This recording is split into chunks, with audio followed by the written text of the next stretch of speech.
पप्पू यादव जो पूर्णिया से निर्दलीय सांसद हैं, उनकी एक तस्वीर पूर्णिया एयरपोर्ट के उद्घाटन के बाद प्रधानमंत्री नरेंद्र मोदी के साथ हास्य की जब सामने आई तो चहुओर लगा कि हंगामा हो गया। बीजेपी के समर्थक, मोदी के भक्त लगातार उस एक फोटो को लेकर कांग्रेस को आड़े हाथों ले रहे हैं, निशाना साध रहे हैं कांग्रेस को। कांग्रेस और आरजेडी को समझाने में लगे हुए हैं कि देखिए, आपने तो इनको इज्जत नहीं दी, प्रधानमंत्री नरेंद्र मोदी ने इन्हें मंच पर बैठाया। लेकिन प्रधानमंत्री नरेंद्र मोदी के मंच पर बैठाने और यह इज्जत मिलने के बाद पप्पू यादव ने एक ट्वीट किया और उस ट्वीट के सहारे पप्पू यादव ने यह बता दिया कि वो असली देशभक्त हैं। असली देशभक्त वो होता है जो कभी मुद्दों से पीछे नहीं हटता। पप्पू यादव ने एक ट्वीट किया जिसमें उन्होंने लिखा कि पूर्णिया एयरपोर्ट के शुभारंभ के लिए पूर्णिया लोकसभा क्षेत्र की ओर से आभार, लेकिन मखाना किसानों का दर्द हमारे लीडर राहुल गांधी ही समझते हैं और सिर्फ राहुल गांधी जी ही समझते हैं। आप और आपकी सरकार मखाना किसानों को सिर्फ दर्द देना जानती है। यह बात पप्पू यादव ने कही। पप्पू यादव ने ये जो कदम उठाया इस कार्यक्रम के बाद, ये एक तरीके से उन मोदी भक्तों को जवाब था जो पप्पू यादव के सहारे अपनी राजनीति चमकाने की कोशिश कर रहे थे।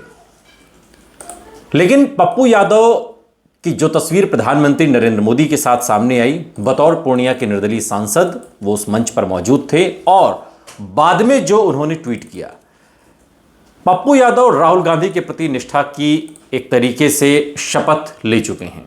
वो भले पूर्णिया से निर्दलीय चुने गए, आरजेडी की बीमा भारती को उन्होंने हराया, लेकिन बावजूद इसके उन्होंने अपनी पार्टी का विलय कांग्रेस में किया और जीत के अगले दिन से ही कांग्रेस के प्रति अपनी निष्ठा दिखाई।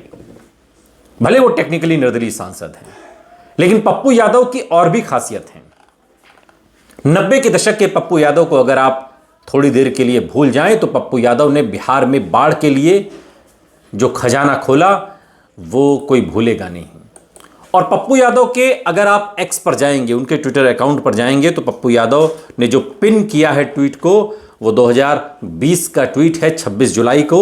और बिहार के इस भविष्य को मैं क्या जवाब दूं, इनके इस वर्तमान का जिम्मेदार कौन है? प्रण है कि उस भूत को मिटाकर ही दम लूंगा। बाढ़ में कमर तक डूबा हुआ एक बच्चा पप्पू यादव को प्रणाम कर रहा है और पप्पू यादव भी उसे प्रणाम कर रहे हैं। पटना में बाढ़ में 2020 में हमने देखा कि पप्पू यादव कैसे लोगों की मदद कर रहे थे, उन्हें खाना बांट रहे थे, और अब भी ये कर रहे हैं। 2025 में भी पप्पू यादव यही कर रहे हैं। लेकिन इस एक तस्वीर को लेकर जो प्रधानमंत्री नरेंद्र मोदी के साथ आई, उसको लेकर पप्पू यादव कोई एक तरीके से पप्पू यादव के कंधे पर पैर रखकर बीजेपी के भक्त, मोदी के भक्त ये राजनीति करने लगे। अब थोड़ा सा इस खबर को आगे लेकर आइए, सीमांचल की उन 34 सीटों पर आइए विधानसभा की, जिनमें पप्पू यादव का भी असर है। पूर्णिया से खुद वो सांसद हैं। अभी पिछले दिनों मैं पूर्णिया गया था। जिस एयरपोर्ट का ये उद्घाटन किया गया है, जिन किसानों की जमीनें गई हैं, वो लोग रो रहे हैं। द रिपोर्टर हिंदी के कैमरे पर उन्होंने साफ तौर पर इस बात को कबूल किया और ये वीडियो आप देख सकते हैं, हमने अपलोड भी किया है। उन्होंने कहा कि हमारी जमीनें तो ले ली गई, लेकिन हमें पैसा नहीं दिया गया। सभी किसानों को अभी तक मुआवजा नहीं मिला है। कुछ तो कोर्ट कचहरी के चक्कर काट रहे हैं, कुछ लोगों को मुआवजा मिला है तो बहुत कम मिला है बाजार भाव से।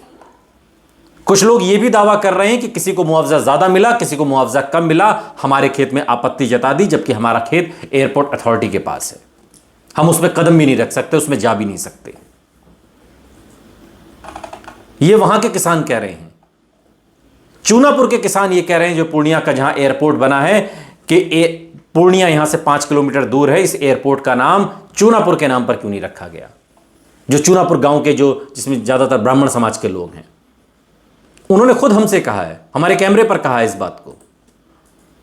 लेकिन इसकी कभी कोई चर्चा नहीं होती। इसकी चर्चा न सांसद के स्तर पर है, न विधायक लेसी सिंह के स्तर पर है, और मुख्यमंत्री तो मुख्यमंत्री हैं।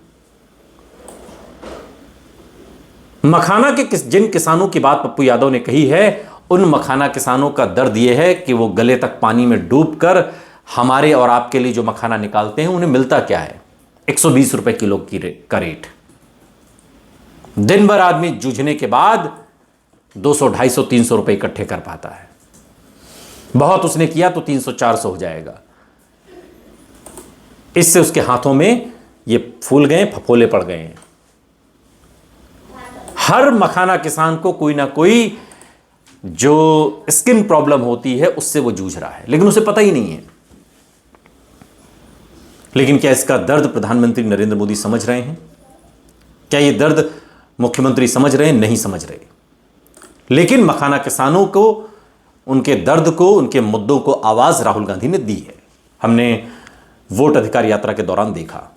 अब अमल तब हो जब सरकार आए, जो तेजस्वी यादव लगातार बात कह रहे हैं।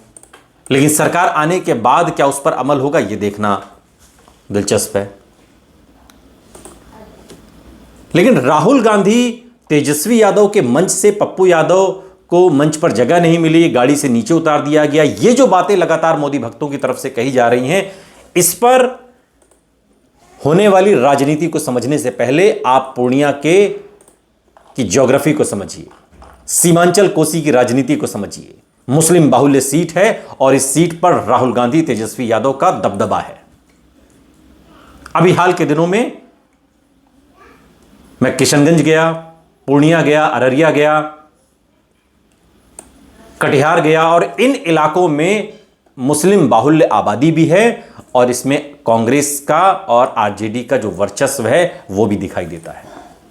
एआईएमआईएम के धोखे में तो इस बार पब्लिक आएगी नहीं, वो उन्होंने साफ कर दिया। ये भी एक वजह है, और ये भी हो सकता है कि पप्पू यादव की ये दो तस्वीरें कांग्रेस पर एक तरीके से विधानसभा चुनाव में दबाव की रणनीति भी हो। अपने लोगों को टिकट भी दिलवाना है। राजनीति में ये सब कुछ होता है, और इस खेल को हवा बीजेपी के जो सपोर्टर हैं वो सोशल मीडिया पर दे रहे हैं। लेकिन सीट बंटवारा अभी हुआ नहीं है। जब सीट बंटवारा होगा तब पता चलेगा कौन कितने पानी में है और कौन कितना ताकतवर है और किसका दबाव कितना काम आया, क्योंकि सिर्फ फटव्वल एनडीए में भी मची हुई है।